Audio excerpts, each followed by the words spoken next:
Assalamualaikum warahmatullahi wabarakatuh. Halo semuanya. Perkenalkan, saya Nabila Deliani dengan NIM I1B024037. Dan saya Desana Dwi Andina, NIM I1B024040. Nah, hari ini kita akan memperkenalkan inovasi yang berjudul AI CDSS, yaitu Precision Nursing Stroke Artificial Intelligence. Saat ini, sistem informasi kesehatan mayoritas masih sebatas media pencatatan data. Padahal, analisis manual di tengah beban kerja yang tinggi itu sangat berisiko memicu ketidakkonsistenan diagnosis dan keterlambatan penanganan pasien. Sebagai solusi, kami akan mengusulkan AI CDSS, yaitu asisten digital yang terintegrasi langsung dengan standar nasional STKI, SLKI, dan SIKI. Teknologi ini hadir bukan untuk menggantikan perawat ya, melainkan untuk memperkuat keputusan klinis agar kita lebih cepat, akurat, dan konsisten. Integrasi sistem ini merupakan upaya dalam mendukung keselamatan pasien serta memastikan setiap pelayanan yang kita berikan memiliki standar mutu yang lebih baik. Nah, sekarang mari kita saksikan video animasi berikut untuk melihat bagaimana sistem ini bekerja membantu perawat secara langsung. Di era transformasi digital, perawat dituntut memberi layanan yang cepat, tepat, dan aman bagi setiap pasien. Saat jumlah pasien meningkat, pengambilan keputusan klinis menjadi semakin menantang. Ada banyak data pasien yang harus saya analisis. Saya harus menentukan diagnosis, luaran, dan intervensi dengan cepat, tetapi waktunya sangat terbatas. Hah? Apakah semua data penting sudah saya pertimbangkan?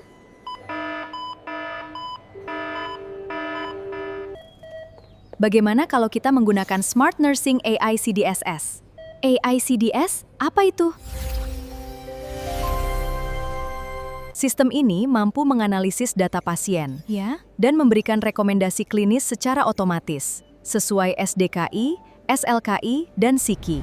Saya sesak napas dan sulit menarik napas dalam. Baik, Pak, saya akan melakukan pengkajian terlebih dahulu.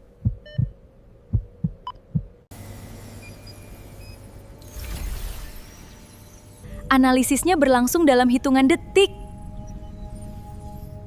Sistem telah memberikan rekomendasi diagnosis, luaran, dan intervensi yang sesuai. Ini sangat membantu saya dalam mengambil keputusan klinis. Sistem mendeteksi risiko perburukan kondisi pasien. Saya harus segera melakukan tindakan.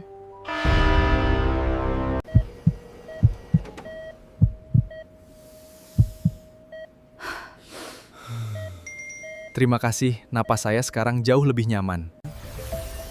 Keputusan lebih cepat. Diagnosis lebih akurat. Keselamatan pasien lebih terjamin. Setelah lihat simulasinya tadi, sekarang mari kita lihat bagaimana AI CDSS mendukung proses pengambilan keputusan klinis dalam praktik keperawatan.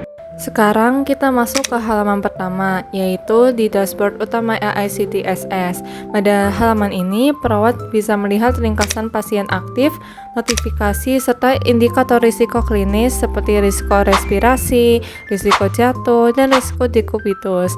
Nah, informasi ini bisa membantu perawat menentukan prioritas pelayanan dengan lebih cepat. Sekarang untuk proses kita bisa mulai dari tahap pengkajian pasien. Perawat memasukkan data seperti keluhan utama, riwayat kesehatan, tanda vital, dan hasil pemeriksaan penunjang. Pada kasus ini, pasien datang dengan keluhan sesak nafas, frekuensi napas 30 kali per menit, dan saturasi oksigen 89%.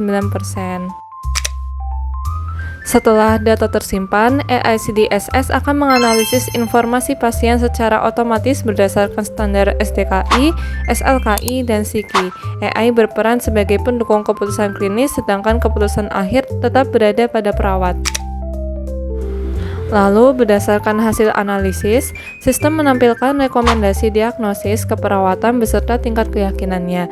Pada kasus ini, diagnosis utamanya yaitu direkomendasikan adalah gangguan pertukaran gas dengan tingkat keyakinan 92%. Setelah diagnosis dipilih, sistem secara otomatis akan menampilkan luaran berdasarkan SLKI dan intervensi berdasarkan SIKI. Fitur ini akan membantu perawat menyusun rencana asuhan keperawatan secara lebih cepat dan terstandarisasi. Selain itu, AI CDSS juga akan dilengkapi dengan fitur Early Warning System yang mendeteksi risiko klinis secara real-time. Pada kasus ini, sistem akan memberikan peringatan adanya risiko penurunan kondisi respirasi sehingga perawat bisa segera melakukan tindakan. Nah, sekarang kita ada di tahap terakhir, yaitu validasi oleh perawat. Perawat bisa meninjau, menyetujui, atau menyesuaikan rekomendasi yang diberikan sistem sesuai dengan kondisi pasien. Hal ini bisa menegaskan bahwa AI CDSS itu mendukung, bukan menggantikan, dan pengambilan keputusan klinis oleh perawat. Demikian alur penggunaan AI CDSS, mulai dari pengkajian pasien, analisis data oleh AI, rekomendasi diagnosis, penyusunan luaran dan intervensi, hingga validasi keputusan klinis oleh perawat. Melalui integrasi dengan SDKI, SLKI, dan SIKI, AI CDSS hadir sebagai sistem pendukung keputusan klinis yang membantu perawat bekerja lebih cepat, akurat, dan terstandarisasi, tanpa menggantikan peran perawat sebagai pengambil keputusan utama. Diharapkan, inovasi ini dapat meningkatkan kualitas asuhan keperawatan serta mendukung keselamatan pasien.